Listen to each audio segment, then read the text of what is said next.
ಯಾವ Iqbal ಹುಸೇನ್ಗೆ notice issue ಮಾಡ್ತೀನಿ ನಾನು. ಅವನು ಯಾರು ನನ್ನ ಸಿಎಂ? ನನ್ಗೆ ಯಾರು ಸಿಎಂ ಆಗ್ತೀನಿ ಅಂತ ನಂಗೆ ಹೇಳೋದ ಅವಶ್ಯಕತೆ ಇಲ್ಲ.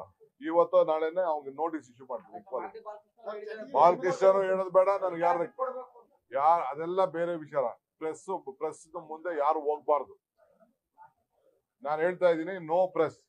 ಇಕ್ಬಾಲ್ ಹುಸೇನ್ಗೂ ಹೇಳೋದಷ್ಟೇ, ಬಿ ಆರ್ ಪಾಟೀಲ್ ಹೇಳೋದಷ್ಟೇ, ಬಾಲಕೃಷ್ಣ ಹೇಳೋದಷ್ಟೇ. ಯಾರು ಹಾಯ್ ಹಲೋ ನಮಸ್ತೆ, ನಾನು ರಾಜು ಅಷ್ಟೇ. ನೀವು ನೋಡ್ತಾ ಇದ್ದೀರಾ centre point Kannada YouTube channel. ನಿನ್ನೆ ಅಷ್ಟೇ 2 ಘಟನೆಗಳು ನಡೆದಿದ್ದು. ಒಂದು, ಸಿದ್ದರಾಮಯ್ಯನವರು ಕಾವೇರಿ ನದಿಗೆ ಬಾಗಿನವನ್ನು ಅರ್ಪಣೆ ಮಾಡಿದ ನಂತರ ಡಿ.ಕೆ. ಶಿವಕುಮಾರ್ ಅವರ ಕೈಯನ್ನು ಮೇಲಕ್ಕೆತ್ತಿ ನಾವಿಬ್ಬರು ಕೂಡ ಚೆನ್ನಾಗಿದ್ದೇವೆ, ನಮ್ಮಿಬ್ಬರ ಮಧ್ಯೆ ಏನು ತಿಕ್ಕಾಟ ಇಲ್ಲ ಎನ್ನುವಂಥ ಸ್ಟೇಟ್ಮೆಂಟ್ ಅನ್ನು ಕೊಟ್ಟಿದ್ರು. ಅದಾದ ಮರುಕ್ಷಣ ಇವತ್ತು ಡಿ.ಕೆ. ಶಿವಕುಮಾರ್ ಅವರ ಆಪ್ತ ರಾಮನಗರದ MLA ಆಗಿರುವಂಥ ಇಕ್ಬಾಲ್ ಹುಸೇನ್ ಅವರು ಅದಕ್ಕೆ ಯೂಟರ್ನ್ ಎನ್ನುವಂತೆ ಹೇಳಿ ಡಿ.ಕೆ.ಶಿ ಮುಖ್ಯಮಂತ್ರಿ ಆಗಲೇಬೇಕು, 100 MLAಗಳು ಇದೀಗ ಸರ್ಕಾರದ ವಿರುದ್ಧವಾಗಿದ್ದಾರೆ, 100 MLAಗಳು ನಾವು ಸರ್ಕಾರದ ವಿರುದ್ಧವಾಗಿ ದೂರನ್ನು ಸಲ್ಲಿಸ್ತೇವೆ, ಸುರ್ಜೇವಾಲಾ ಅವರಿಗೆ ದೂರನ್ನು ಸಲ್ಲಿಸ್ತೇವೆ, ಜೊತೆಗೆ ಡಿ.ಕೆ. ಶಿವಕುಮಾರ್ ಅವರಿಗೆ ಮುಖ್ಯಮಂತ್ರಿ ಪಟ್ಟ ಬೇಕೇ ಬೇಕೆನ್ನುವಂಥ ಬಿಗ್ ಸ್ಟೇಟ್ಮೆಂಟ್ ಅನ್ನು ಕೊಟ್ಟಿದ್ರು. ಮತ್ತು ಅದು ಈಗ ದೊಡ್ಡ ಬ್ರೇಕಿಂಗ್ ನ್ಯೂಸ್ ಆಗಿ ಎಲ್ಲ ಕಡೆ ಹರಿದಾಡಿತ್ತು. ಆದರೆ ಇದೀಗ ಬರ್ತಾ ಇರೋ ಸುದ್ದಿ ಅದೇನೆಂದ್ರೆ, ಡಿ.ಕೆ.ಶಿ ಪರ ನಿಂತಂತ ಇಕ್ಬಾಲ್ ಹುಸೇನ್ ಅವರಿಗೆ ಸರ್ಕಾರದಿಂದ ಅಂದ್ರೆ ಪಕ್ಷದಿಂದ ನೋಟಿಸ್ ಕೊಡುವಂತ ಸಾಧ್ಯತೆ ಇದೆ.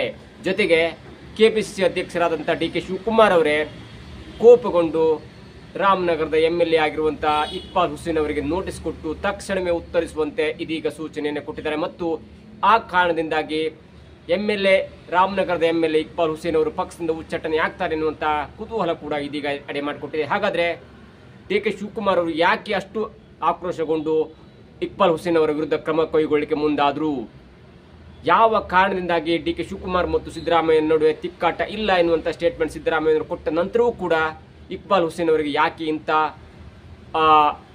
ಹುಚ್ಚಾಟ ಬೇಕಿತ್ತು? ಎಲ್ಲವನ್ನು ನೋಡೋಣ. ಅದಕ್ಕಿಂತ ಮೊದಲು ಇಡೀ ತನಕ ನಮ್ಮ ಚಾನಲ್ನ ಸಬ್ಸ್ಕ್ರೈಬ್ ಮಾಡಿಲ್ಲ ಅಂದರೆ ಈಗಲೇ ಸಬ್ಸ್ಕ್ರೈಬ್ ಮಾಡಿ, ಜೊತೆಗೆ ಕಾಮೆಂಟ್ಗಳ ಮುಖಾಂತರ ತಮ್ಮ ಅಭಿಪ್ರಾಯವನ್ನು ತಿಳಿಸಬಹುದು. ವೀಕ್ಷಕರೇ, ನಿನ್ನೆ ತಾನೇ ಕಾವೇರಿ ನದಿ ತುಂಬಿದ ನಂತರ ಸಾಂಪ್ರದಾಯಿಕವಾಗಿ ಬಾಗಿನ ಅರ್ಪಣೆ ಮಾಡುವಂಥ ಕಾರ್ಯಕ್ರಮದಲ್ಲಿ ಸಿದ್ದರಾಮಯ್ಯನವರು ಬಾಗಿನ ಅರ್ಪಣೆ ಮಾಡಿದ ನಂತರ ತಮ್ಮ ಮತ್ತು ಡಿ.ಕೆ. ಶಿವಕುಮಾರ್ ಅವರ ನಡುವೆ ಯಾವುದೇ ಗೊಂದಲ ಇಲ್ಲ, ನಾವಿಬ್ಬರು ಕೂಡ ಬಂಡೆಯಂತೆ ಸುಭದ್ರವಾದ ಸರ್ಕಾರವನ್ನು ನಡೆಸ್ತೇವೆ ಅನ್ನುವಂಥ ಒಂದು ಫ್ರೆಂಡ್ಶಿಪ್ ವಿಚಾರದಲ್ಲಿ ಡಿ.ಕೆ. ಶಿವಕುಮಾರ್ ಅವರ ಕೈಯನ್ನು ಎತ್ತಿ ಮೇಲಕ್ಕೆತ್ತಿ ನಾವಿಬ್ಬರು ಜೊತೆಗಿದ್ದೇವೆ ಅನ್ನುವಂಥ ಸ್ಟೇಟ್ಮೆಂಟ್ನ ಕೊಟ್ಟಿದ್ರು. ಅದಾದ ನಂತರ ಅನೇಕ ಊಹಾಪೋಹಗಳು ಉಟ್ಕೊಂಡಿದ್ದು. ಯಾಕಂದರೆ ಸಿದ್ದರಾಮಯ್ಯನವರು 5 ವರ್ಷ ಕಾಲ ಮುಖ್ಯಮಂತ್ರಿಯಾಗಿ ಮುಂದುವರಿತಾರೆ, ಅಥವಾ ಸಿದ್ದರಾಮಯ್ಯನವರು ರಾಜಾರೋಷವಾಗಿ ತನಗೆ ಸಿಕ್ಕಂತ 2.5 ವರ್ಷಗಳ ಅಧಿಕಾರವನ್ನು ಅನುಭವಿಸಿ ಮತ್ತೆ ಡಿ.ಕೆ. ಶಿವಕುಮಾರ್ ಅವರಿಗೆ ಅಧಿಕಾರವನ್ನು ಬಿಟ್ಟುಕೊಟ್ಟು ತಾನು ದೊಡ್ಡ ಮನುಷ್ಯನ ಆಗ್ತಾರೆ ಎನ್ನುವಂಥ ಕೆಲವೊಂದು ವಿಷಯಗಳು ಕೂಡ ಕೇಳಿ ಬಂದಿದ್ವು. ಅದಾದ ನಂತರ ಇದೀಗ ಅಂದ್ರೆ ಇವತ್ತು ಬೆಳಿಗ್ಗೆ ರೊಚ್ಚಿಗಿದ್ದಂತ ರಾಮನಗರದ MLA ಅಂತ ನಿಮಗೆಲ್ಲ ಗೊತ್ತಿರುತ್ತೆ, ನಿಖಿಲ್ ಕುಮಾರಸ್ವಾಮಿ ಅವರನ್ನ ಸೋಲಿಸಿದಂಥವರು, ಜೊತೆಗೆ ಯಾರಿಗೂ ಗೊತ್ತಿದ್ದಂಥ ಹೆಸರು, ಅದು ಹೇಗೆ ರಾಮನಗರದಲ್ಲಿ MLA ಆದರೂ, ಜೊತೆಗೆ ಡಿ.ಕೆ. ಶಿವಕುಮಾರ್ ಆಪ್ತ ಎನ್ನುವ ಕಾರಣಕ್ಕಾಗಿ ಇದೀಗ ಸುದ್ದಿಯಲ್ಲಿ ಇರ್ತಿದ್ರು. ಅವರು ಕೂಡ ಡಿ.ಕೆ. ಶಿವಕುಮಾರ್ ಅವರ ಆಪ್ತರಾಗಿದ್ದಾರೆ. ಮತ್ತು ಇವತ್ತು ಹೇಳಿದಂಥ ಒಂದು ಸ್ಟೇಟ್ಮೆಂಟ್ ಇದೆಯಲ್ಲ, ಅಂದ್ರೆ ಅವರು ನೇರವಾಗಿ ಹೇಳಿದ್ರು ಡಿ.ಕೆ. ಶಿವಕುಮಾರ್ ಅವರಿಗೆ ಮುಖ್ಯಮಂತ್ರಿ ಪಟ್ಟ ಬೇಕೇ ಬೇಕು.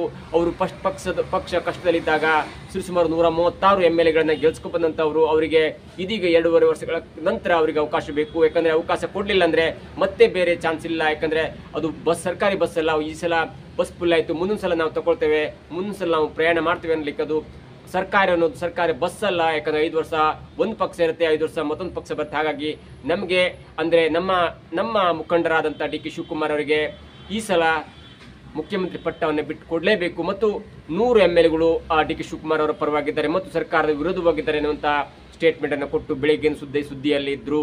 ಅದಾದ ನಂತರ ಮತ್ತೆ ಸರ್ಕಾರಕ್ಕೆ ಮುಜುಗರ ಕೂಡ ಉಂಟಾಯಿತು. ಅದರ ನಂತರ ಡಿ.ಕೆ. ಶಿವಕುಮಾರ್ ಅವರು ನೇರವಾಗಿ ಇಕ್ಬಾಲ್ ಹುಸೇನ್ ಅವರಿಗೆ ಫೋನ್ ಮಾಡಿ ಬೈದಿದ್ದಾರೆ ಎನ್ನುವಂತ ಮಾಹಿತಿ ಕೂಡ ಇದೆ. ಜೊತೆಗೆ ಮಾಧ್ಯಮದ ಮುಂದೆ ಮಾತನಾಡ್ತಾ ಸ್ವಲ್ಪ ಆಂಗ್ರಿ ಆಗಿದ್ರು ಅಥವಾ ಸಿಟ್ಟಲ್ಲಿದ್ರು. ಅವ್ನು ಯಾರ್ರಿ ಇಕ್ಬಾಲ್ ಹುಸೇನ್, ನನಗೆ ಮುಖ್ಯಮಂತ್ರಿ ಪಟ್ಟವನ್ನು ಕೊಡಿಸುವಂತ ಮುಖಂಡ, ಅವ್ನಿಗೆ ಯಾಕ್ರಿ ಬೇಕಿತ್ತು, ಅವನಿಗೆ ನಾನೀಗ ನೋಟಿಸ್ ಕೊಡ್ತೇನೆ ಎನ್ನುವಂತ ಒಂದು ಆಕ್ರೋಶ ಭರಿತ ಮಾತನಾಡಿದರೆ. ಇವೆಲ್ಲವನ್ನ ನೋಡ್ತಾ ಇದ್ರೆ ದಿನ ದಿನಕ್ಕೆ ಈ ಸಿಎಂ ಪಟ್ಟದ ಗುದ್ದಾಟ ಅಥವಾ ಪಟ್ಟದ ಗುದ್ದಾಟ ತಾರಕಕ್ಕಿರುತ್ತದೆ. ನಿನ್ನೆ ತಾನೇ ಇಬ್ರು ಕೂಡ ಚೆನ್ನಾಗಿದ್ರು, ಡಿ.ಸಿ.ಎಂ ಶಿವಕುಮಾರ್ ಮತ್ತು ಸಿಎಂ ಸಿದ್ದರಾಮಯ್ಯನವರು ತಮ್ಮ ನಡುವೆ ಏನೂ ಇಲ್ಲ ಎನ್ನುವಂಥ ಸ್ಟೇಟ್ಮೆಂಟ್ ಕೊಟ್ಟಿದ್ರು. ಇವತ್ತು ಬೆಳಿಗ್ಗೆ ಅದಕ್ಕೆ ಪೂರಕವಂತೆ ಸಿದ್ದರಾಮಯ್ಯನವರ ಪರವಾಗಿ ನಾವು ಕೆಲಸ ಮಾಡಬೇಕಾಗಿದೆ. ಈಗ ಮುಖ್ಯಮಂತ್ರಿ ಆಗಿರುವಂತವರು ಸಿದ್ದರಾಮಯ್ಯನವರು ಅವರ ಕೈಯನ್ನು ಬಲಪಡಿಸಬೇಕಾಗಿದೆ ಮತ್ತು ಸರ್ಕಾರದ ಅಭಿವೃದ್ಧಿ ಯೋಜನೆಗಳನ್ನು ಜನರಿಗೆ ತಲುಪಿಸಬೇಕಾಗಿದೆ. ಹಾಗಾಗಿ ಯಾವುದೇ ವ್ಯಕ್ತಿ ನಮ್ಮ ಪರವಾಗಿ ಅಂದ್ರೆ ಸಿಎಂ ಪಟ್ಟದ ವಿಷಯವಾಗಿ ಮಾತನಾಡೋರಿಗೆ ನೋಟಿಸ್ ಕೊಡ್ತೇನೆ, ಅದರಲ್ಲೂ ಮುಖ್ಯವಾಗಿ ಅವನು ಯಾರು ನನ್ನ ಪರವಾಗಿ ಬ್ಯಾಟ್ ಬೀಸಲಿಕ್ಕೆ ಆ ಇಕ್ಬಾಲ್ ಹುಸೇನ್ ಯಾರು, ಅವನಿಗೆ ನೋಟಿಸ್ ಕೊಡ್ತೇನೆ, ಅವನಿಗೆ ಬಾಯಿ ಮುಚ್ಕೊಂಡಿರ್ಲಿಕ್ಕೆ ಹೇಳ್ತೇನೆ ಅನ್ನುವಂತ ಒಂದು ಸಿಟ್ಟಿನ ಮಾತೇನ ಇದ್ದಿಲ್ಲ, ಅದು ಈಗ ಇಕ್ಬಾಲ್ ಹುಸೇನ್ ಅವರಿಗೆ ಮುಜುಗರವನ್ನು ತಂದಿಟ್ಟಿದೆ. ಅಥವಾ ಬೇಕಂತಲೇ ಒಬ್ಬೊಬ್ಬರ ಹತ್ರ ಡಿ ಕೆ ಶಿವಕುಮಾರ್ ಅಂತ ಮಾತನ್ನ ಹೇಳಿಸ್ತಾ ಇದ್ದಾರೆ ಅನ್ನುವಂತ ಕುತೂಹಲ ಕೂಡ ಇದೀಗ ಕಾಡ್ತದೆ. ಏನೇ ಆಗಲಿ ಸರ್ಕಾರದ ವಿರುದ್ಧವಾಗಿ ಮಾತನಾಡ್ತಾ ಮತ್ತು ಡಿ ಕೆ ಶಿವಕುಮಾರ್ ಅವರ ಪರವಾಗಿ ಮಾತನಾಡ್ಲಿಕ್ಕೆ ಹೋಗಿ ಇದೀಗ ಇಕ್ಬಾಲ್ ಹುಸೇನ್ ಅವರು ಪೇಚಿಗೆ ಸಿಲುಕಿದ್ದಾರೆ. ಜೊತೆಗೆ ಅವರಿಗೆ ನೋಟಿಸ್ ಕೊಡುವಂತ ಕೆಲಸ ಕೂಡ ಹೈಕಮಾಂಡ್ ಇಂದ ಆಗ್ತದೆ ಅನ್ನುವಂತ ಮಾತು ಕೂಡ ಸ್ವತಃ ಡಿ ಕೆ ಶಿವಕುಮಾರ್ ಅವರು ಹೇಳಿದ್ದಾರೆ. ಜೊತೆಗೆ ಅವರಿಗೆ ಇಕ್ಬಾಲ್ ಹುಸೇನ್ ಅವರಿಗೆ ಈಗ ಮತ್ತೊಂದು ಭಯ ಕಾಡ್ತದೆ. ಏನಾದ್ರೂ ಮುಂದಕ್ಕೆ ಹೋಗಿ ಏನಾದ್ರೂ ಹೆಚ್ಚು ಕಡಿಮೆ ಆದ್ರೆ ಹೈಕಮಾಂಡ್ ನನ್ನ ವಿರುದ್ಧ ಏನಾದ್ರೂ ಕ್ರಮ ಕೈಗೊಂಡ್ರೆ ನನ್ನ ಪಕ್ಷದಿಂದ ಉಚ್ಚಾಟನೆ ಮಾಡ್ತಾರೆ ಅನ್ನುವಂತ ಭಯ ಭೀತಿ ಕೂಡ ಕಾಣ್ತದೆ. ಯಾಕಂದ್ರೆ ನಿಮಗೆ ಡಿ ಕೆ ಶಿವಕುಮಾರ್ ಅವರು ನಿಮ್ಮನ್ನ ರಾಮನಗರದಲ್ಲಿ ಟಿಕೆಟ್ ಕೊಡಿಸಿ ಗೆಲ್ಸ್ಕೊ ಬಂದಂತ ಶ್ರೇಯಸ್ಸು ಕೂಡ ಡಿ ಕೆ ಶಿವಕುಮಾರ್ ಅವರು ಸಲ್ಲತ್ತೆ. ಯಾಕಂದ್ರೆ ಡಿ ಕೆ ಶಿವಕುಮಾರ್ ಅವರು ಏನಾದ್ರು ಒಂದು ಕ್ಷೇತ್ರದ ಮೇಲೆ ಕಣ್ಣಿಟ್ರೆ ಅಥವಾ ಒಬ್ಬ ರಾಜಕಾರಣಿ ಮೇಲೆ ಕಣ್ಣಿಟ್ರೆ ಅವರು ಅಂದುಕೊಂಡದನ್ನ ಮಾಡೇ ಮಾಡ್ತಾರೆ. ನೀವು ಅನೇಕ ವಿಷಯ ಇರ್ಬೋದು, ಈಶ್ವರಪ್ಪನವರ ಕೇಸ್ ಇರ್ಬೋದು, ಜಾರಕಿಹೊಳಿ ಅವರ ಕೇಸ್ ಇರ್ಬೋದು, ಜೊತೆಗೆ ಅನೇಕರ ವಿಷಯದಲ್ಲೂ ಕೂಡ ಅವರು ಹೇಳಿದಂದ್ರೆ ನನ್ನ ವಿರುದ್ಧ ರಾಜಕೀಯವಾಗಿ ಮಾತನಾಡಿ ಅದರ ನನ್ನ ಕುಟುಂಬದ ವಿಚಾರವಾಗಿ ಮಾತನಾಡಲಿಕ್ಕೆ ಹೋಗ್ಬಿಡಿ ಅನ್ನುವಂಥ ವಿಚಾರದಲ್ಲಿ ಈಶ್ವರಪ್ಪನವ್ರಿಗೆ ಏನಾಯ್ತು, ಈಶ್ವರಪ್ಪನವರು ಬಿಜೆಪಿ ಪಕ್ಷದಿಂದ ಹೇಗೆ ಹೊರಗೆ ಹೋದ್ರು ಅಥವಾ ಜಾರಕಿಹೊಳಿ ಅವರು ಯಾವ ರೀತಿ ಮೂಲೆ ಗುಂಪಾದ್ರು ಎಲ್ಲವೂ ಕೂಡ ನಮ್ಮ ಮುಂದೆ ಒಂದು ತೆರೆದ ಕನ್ನಡಿಯಾಗಿದೆ. ಜೊತೆಗೆ ಇತ್ತೀಚೆಗೆ ಬಸವನಗೌಡ ಪಾಟೀಲ್ ಅವರ ಸ್ಥಿತಿ ಕೂಡ ಏನಾಯ್ತು, ಅವರನ್ನು ಕೂಡ ಬಿಜೆಪಿ ಪಕ್ಷದಿಂದ ಉಚ್ಚಾಟನೆ ಮಾಡಲಾಯಿತು. ಯಾಕಂದ್ರೆ ಅದರೆಲ್ಲ ಹಿಂದೆ ಒಂದು ಕಾರಣದ ಕೈ ಡಿ ಕೆ ಶಿವಕುಮಾರ್ ಅವರು ಇದ್ದೇ ಇರ್ತಾರೆ. ಮತ್ತು ಡಿ ಕೆ ಶಿವಕುಮಾರ್ ಅವರು ಹೇಗೆ ಬಿಜೆಪಿ ಕಾಂಗ್ರೆಸ್ ಅನ್ನ ಕಟ್ಟಿ ಬೆಳೆಸ್ತಾ ಇದ್ರಲ್ಲ ಅದೇ ರೀತಿ ಬಿಜೆಪಿಯಲ್ಲೂ ಕೂಡ ಅವರ ದೊಡ್ಡ ಕೈ ನಡೆಯುತ್ತೆ ಅನ್ನೋದು ಕೂಡ ಇದೀಗ ನಮಗೆ ಸಾಬೀತಾಗ್ತಿದೆ. ಇದರ ಹಿಂದೆ ಇವೆಲ್ಲವನ್ನು ನೋಡ್ತಾ ಇದ್ರೆ ಇದೀಗ ರಾಮನಗರದ MLA ನಿಖಿಲ್ ಕುಮಾರಸ್ವಾಮಿಯನ್ನ ಸೋಲಿಸುವಂತ ಹೆಗ್ಗಳಿಕೆ ಇರುವಂತಹ ರಾಮನಗರದ MLA ಆಗಿರುವಂತಹ ಇಕ್ಬಾಲ್ ಹುಸೇನ್ ಅವರಿಗೆ ಪಕ್ಷದಿಂದ ಉಚ್ಚಾಟನೆ ಮಾಡಲಾಗತ್ತಾ ಎನ್ನುವಂತ ಸ್ಟೇಟ್ಮೆಂಟ್ ಕೂಡ ಕೇಳಿಬರುತ್ತೆ. ಯಾಕಂದ್ರೆ ಇಲ್ಲೇ ತನಕ KN ರಾಜಣ್ಣ ಆಗಿರ್ಬೋದು, ಸತೀಶ್ ಜಾರಕಿಹೊಳಿ ಆಗಿರ್ಬೋದು, MB ಪಾಟೀಲ್ ಆಗಿರ್ಬೋದು, ಅಂದ್ರೆ CM ಆಪ್ತ ಬಣ ಆಗಿರ್ಬೋದು ಅಥವಾ DK ಆಪ್ತ ಬಣ ಆಗಿರ್ಬೋದು, ಎಲ್ಲರೂ ಕೂಡ ಹೇಳ್ತಾ ಇದ್ರು ಇಲ್ಲ ಬದಲಾವಣೆ ಬೇಕು, ಒಪ್ಪಂದ ಆಗಿದೆ ಅನ್ನೋ ಒಂದು ಗಾಳಿ ಸುದ್ದಿಯನ್ನು ಹಬ್ಸ್ತಾ ಇದ್ರೆ ಹೊರತು ಇಲ್ಲ ಸಿದ್ದರಾಮಯ್ಯನವರು ಕೆಳಗಿಳಿಬೇಕು, ಡಿ ಕೆ ಶಿವಕುಮಾರ್ ಅವರಿಗೆ ಮುಖ್ಯಮಂತ್ರಿ ಪಟ್ಟ ಕೊಡಬೇಕು, 100 MLAಗಳು ಡಿ ಕೆ ಶಿ ಪರವಾಗಿದ್ದಾರೆ ಎನ್ನುವಂತ ಒಂದು ವಿಂಗಡಣೆ ಮಾಡುವಂತಹ ಸ್ಟೇಟ್ಮೆಂಟ್ ಇದೆಯಲ್ಲ ಅದು ಈಗ ಸರ್ಕಾರಕ್ಕೆ ಮತ್ತು ಪಕ್ಷಕ್ಕೆ ದೊಡ್ಡ ಮುಜುಗರವನ್ನು ಉಂಟು ಮಾಡ್ತಿದೆ. ಮತ್ತು ಬಿಜೆಪಿಯ ನಾಯಕರೆಲ್ಲ ಈಗ ಡಿ ಕೆ ಶಿವಕುಮಾರ್ ಮತ್ತು ಕಾಂಗ್ರೆಸ್ ಪಕ್ಷದ ವಿರುದ್ಧ ಮುಗಿಬೀಳ್ತಾ ಇದ್ದಾರೆ. ಈ ಹಿಂದೆ ಹೇಳಿದಂತೆ ಡಿ ಕೆ ಶಿವಕುಮಾರ್ ಹೇಳಿದ್ರು ಇಲ್ಲ ನಮ್ಗೆ ಅವಕಾಶ ಬೇಕಂದ್ರೆ ನಾವು ಅದನ್ನು ಒದ್ದು ಕಿತ್ಕೊಳ್ಬೇಕು ಅನ್ನುವಂತ ಸ್ಟೇಟ್ಮೆಂಟ್ ಕೊಟ್ಟಿದ್ರು ಈ ಹಿಂದೆ. ಅಂದ್ರೆ ವಿಧಾನಸಭೆಯಲ್ಲಿ ಅದೇ ಪದೇ ಮರುಕಳಿಸ್ತಾನೆ ಇತ್ತು. ಆರ್ ಉಸಕ್ ಆಗಿರ್ಬೋದು, ವಿಜಯೇಂದ್ರ ಆಗಿರ್ಬೋದು, ಹೀಗೆ ಬಿಜೆಪಿಯ ಅನೇಕ ಮುಖಂಡರು ಡಿ ಕೆ ಶಿವಕುಮಾರ್ ಅವರ ವಿರುದ್ಧ ಮಾತನಾಡ್ತಾನೆ ಇದ್ರು. ಅದಕ್ಕೆ ಪೂರಕವಂತೆ ಇದೀಗ ಇಕ್ಬಾಲ್ ಹುಸೇನ್ ಅವರು ಏನನ್ನೋ ಹೇಳಿಕ್ ಹೋಗಿ ಅಥವಾ ನಮ್ಮ ನಾಯಕರನ್ನ ಮೆಚ್ಚಲಿಕ್ಕೆ ಹೋಗಿ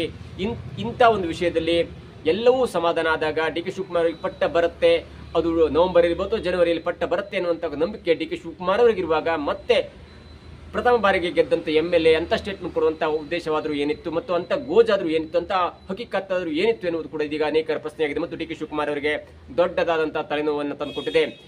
ಮೊನ್ನೆ ಮಾತಾಡಿದ್ದು ಬಾಲಕೃಷ್ಣ ಅವರು ಕೂಡ ಹಾಗೆ ಮಾತಾಡಿದ್ರು. ಡಿ ಕೆ ಶಿವಕುಮಾರ್ ಅವರು ನಮ್ಮ ಬೆಂಬಲಿಗರು, ಅಂದ್ರೆ ನಾವು ಅವರ ಬೆಂಬಲಿಗರಾಗಿದ್ದೇವೆ ಮತ್ತು ನಮಗೆ ಬೇಕಾದನ್ನ ಮಾಡ್ತಾರೆ, ಹಾಗಾಗಿ ಡಿ ಕೆ ಶಿವಕುಮಾರ್ ಅವರಿಗೆ ಪಕ್ಷ ಅವಕಾಶ ಕೊಡಬೇಕು, CM ಪಟ್ಟ ಕೊಡಬೇಕು ಅನ್ನುವಂತ ಮಾತನಾಡಿದ್ರು. ಅದರ ಜೊತೆಗೆ BR ಪಾಟೀಲ್ ಆಗಿರ್ಬೋದು ಅನೇಕ ಮುಖಂಡರು ಕೂಡ ಡಿ ಕೆ ಶಿವಕುಮಾರ್ ಅವರ ಪರವಾಗಿ ನಿಂತಿದ್ರು. ಇದರ ಬೆನ್ನಲ್ಲೇ ಇವತ್ತು ಒಂದು ಹೆಜ್ಜೆ ಮುಂದೆ ಹೋದಂತ ಇಕ್ಬಾಲ್ ಹುಸೇನ್ ಅವರು ತಾನು ಏನು ಹೇಳಿದ್ರು ನಡೆಯುತ್ತೆ ಅನ್ನುವಂತ ಕಾರಣಕ್ಕಾಗಿ CM ಪಟ್ಟ ಡಿ ಕೆ ಶಿವಕುಮಾರ್ ಅವರಿಗೆ ಬಿಟ್ಕೊಡ್ಬೇಕು, ಜೊತೆಗೆ 100 MLAಗಳು ಡಿ ಕೆ ಶಿವಕುಮಾರ್ ಅವರ ಪರವಾಗಿದ್ದಾರೆ ಅನ್ನುವಂತ ಒಂದು ಹೇಳಿಕೆ ಇದೆಯಲ್ಲ ಅದು ಈಗ ದಾಖಲೆ ಸಮೇತ ಕೇಳುವಂತ ಪರಿಸ್ಥಿತಿಗೆ ಹೈಕಮಾಂಡ್ ಮುಂದಾಗಿದೆ. ನಿಮ್ಗೆ ಯಾವ 100 MLAಗಳು ಡಿ ಕೆ ಶಿವಕುಮಾರ್ ಅವರು ಪರವಾಗಿದ್ದಾರೆ ಅನ್ನುವಂತ ಹೇಳಿಕೆ ಕೊಟ್ಟರು ಮತ್ತು ಅವರೆಲ್ಲ ಲೀಸ್ಟ್ ಕೊಡಿ ಅನ್ನುವಂತ ಏನಾದ್ರೂ ಒಂದು ಪ್ರಶ್ನೆಯನ್ನು ಕೇಳಿದ್ರೆ ಇಕ್ಬಾಲ್ ಹುಸೇನ್ ಅವರು ಯಾವ ತರ ಉತ್ತರವನ್ನು ಕೊಡ್ತಾರೆ ಮತ್ತು ಅದರಿಂದ ಹಿಂದೆ ಬರಲಿಕ್ಕೆ ಅದರಿಂದ ಆ ಗೋಜಿನ ಹಿಂದೆ ಬರಲಿಕ್ಕೆ ಯಾವೆಲ್ಲ ಪ್ಲಾನ್ ಅನ್ನು ಮಾಡ್ಕೊಳ್ತಾರೆ ಅನ್ನೋದು ಕೂಡ ಇದೀಗ ಕುತೂಹಲಗೊಳ್ಳಿದೆ. ಏನೇ ಆಗಲಿ ಸಿದ್ದರಾಮಯ್ಯನವರ ನಂತರ ಡಿ ಕೆ ಶಿವಕುಮಾರ್ ಅವರಿಗೆ ಪಟ್ಟ ಸಿಗುತ್ತೆ ಅನ್ನೋದು ಕೂಡ ಸಿದ್ದರಾಮಯ್ಯನವರಿಗೆ ಗೊತ್ತಿದೆ ಮತ್ತು ಡಿ ಕೆ ಶಿವಕುಮಾರ್ ಅವರು ಗೊತ್ತಿದೆ. ಅವರ ಮಧ್ಯೆ ಆದಂತ ಈ ಒಪ್ಪಂದ ಮಲ್ಲಿಕಾರ್ಜುನ್ ಖರ್ಗೆ ಅವರಿದ್ರು. ಮಲ್ಲಿಕಾರ್ಜುನ್ ಖರ್ಗೆ ಅವರು ಹೇಳ್ತಾ ಇದ್ರು CM ವಿಚಾರವಾಗಿ ಯಾರು ಮಾತನಾಡಬಹುದು, ಯಾವ ಕಾಲಕ್ಕೆ ಏನಾಗುತ್ತೆ ಅದು ಹಾಗೆ ಆಗುತ್ತೆ ಅನ್ನುವಂಥ ಸ್ಟೇಟ್ಮೆಂಟ್ ಕೊಟ್ಟ ನಂತರ ಕೂಡ ಪ್ರಥಮ ಬಾರಿಗೆ ಗೆದ್ದಂತ ಇಂಥ MLAಗಳು ಸರ್ಕಾರಕ್ಕೆ ಮುಜುಗರವನ್ನು ತಂದಿಡ್ತಾ ಇದ್ದಾರೆ. ಇದರ ಜೊತೆಗೆ ಬಾಲಕೃಷ್ಣ ಅವರು ಕೂಡ ಹೇಳಿದ್ರು, ಇವತ್ತು ಕೂಡ ಡಿ ಕೆ ಶಿವಕುಮಾರ್ ಅವರು ಅದನ್ನೇ ಹೇಳ್ತಾ ಇದ್ದಾರೆ, ಬಾಲಕೃಷ್ಣ ಆಗಲಿ ಇಕ್ಬಾಲ್ ಹುಸೇನ್ ಅವರಾಗಲಿ ಅವರು ಯಾವುದೇ ಕಾರಣಕ್ಕೂ ಕೂಡ CM ವಿಚಾರದಲ್ಲಿ ಒಬ್ಬ CM ಇರುವಾಗ ಅದರಲ್ಲೂ ಸಿದ್ದರಾಮಯ್ಯನಂತ ಒಬ್ಬ ಗಟ್ಟಿ CM ಇರುವಾಗ ಮತ್ತೊಬ್ಬ CM ವಿಚಾರವನ್ನು ಮಾತಾಡಬಾರದು ಎನ್ನುವಂತ ಸ್ಟೇಟ್ಮೆಂಟ್ ಅನ್ನು ಕೊಟ್ಟಿದ್ದಾರೆ. ಜೊತೆಗೆ ನೋಟಿಸ್ ಕೊಡುವಂತ ಕೆಲಸವನ್ನು ಕೂಡ ಇದೀಗ ಮಾಡ್ತೇನೆ ಎನ್ನುವಂತ ಹೇಳಿಕೆಯನ್ನು ಕೊಟ್ಟಿದ್ದಾರೆ. ಈ ಗೊಂದಲ, ಈ ಡಿ ಕೆ ಶಿ ಆಪ್ತ ಬಣದವರು ಆಡಿದಂತ ಒಂದು ಗೊಂದಲ, ಜೊತೆಗೆ ಸಿದ್ದು ಆಪ್ತರು ಆಡ್ತಾ ಇರುವಂತಹ ಈ ಕ್ರಾಂತಿ ಮಾತುಗಳು ಯಾವ ಹಂತಕ್ಕೆ ಹೋಗಿ ನಿಲ್ಲತ್ತೆ ಅನ್ನೋದು ಕೂಡ ಕುತೂಹಲಕ್ಕೆ ಕಾರಣವಾಗಿದೆ. ಏನೇ ಆಗಲಿ ಹೈಕಮಾಂಡ್ ಅಥವಾ ಮಲ್ಲಿಕಾರ್ಜುನ್ ಖರ್ಗೆ ಅವರು ನೇರವಾಗಿ ಒಂದು ಸ್ಟ್ರಿಕ್ಟ್ ಆಕ್ಷನ್ ಅನ್ನು ತೆಗೆದುಕೊಳ್ಳದೆ ಹೋದ್ರೆ ದಿನಕ್ಕೆ ಬರಗಾಲ, ಪ್ರವಾಹ, ಅನೇಕ ಕುಂದುಕೊರತೆಗಳು, ಅನೇಕ ಕಾನೂನು ಸುವ್ಯವಸ್ಥೆಗಳಲ್ಲಿ ಎಡವಟ್ಟು ಇವೆಲ್ಲದರ ನಡುವೆ ಅದಕ್ಕಿಂತ ದೊಡ್ಡ ಗೊಂದಲವಾಗಿ ಈ ಸಿಎಂ ಪಟ್ಟದ ಗೊಂದಲ ಮುಂದುವರಿತಾ ಇರುವುದನ್ನು ನೋಡಿದ್ರೆ ಸರ್ಕಾರ ಯಾವ ಮಟ್ಟಿನ ಕಂಟ್ರೋಲ್ ಅನ್ನ ತಮ್ಮ MLA ಗಳ ಜೊತೆಗೆ ಇಟ್ಕೊಂಡಿದೆ ಅನ್ನೋದು ಕೂಡ ಈಗ ದೊಡ್ಡ ಗೊಂದಲವಾಗಿದೆ. ಇದಾಗಿತ್ತು ಇವತ್ತಿನ ವಿಶೇಷ. ನೋಡ್ತಾ ಇರಿ centre point Kannada YouTube channel.